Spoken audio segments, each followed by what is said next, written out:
А вот сыктывкарские добровольцы борются с граффити, закрасили уже более 100 нецензурных и просто неэстетичных надписей на домах. Краски подбирают в тон фасадов. Михаил Алипченков пообщался с героями. На стенах домов, гаражах, остановках.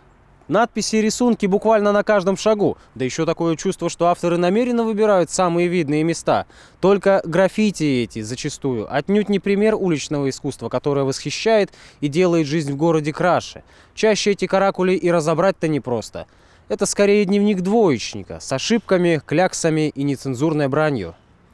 У всех этих творений есть две стороны, и обе негативные. С одной, они откровенно уродуют внешний вид здания. С другой, немалая доля странных надписей – не что иное, как реклама ресурсов, промышляющих продажей запрещенных веществ. Проект «Чистый город», который нацелен на то, чтобы убирать надписи с фасадов домов, зданий и прочих других сооружений.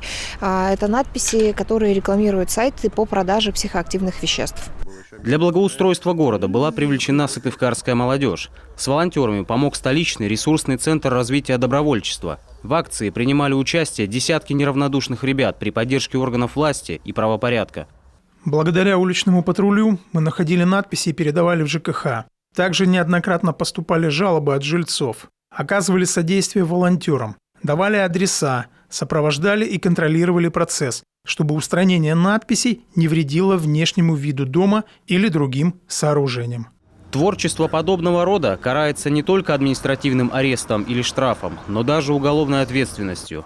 Вот только уличных художников от этого меньше не становится, несмотря на внушительные суммы и сроки. Пик их активности, как показывает практика, происходит в темное время суток и в безлюдных местах. Но не все готовы с этим мириться. Может быть, поэтому их рвение и неравнодушие так важно для города и его светлого облика.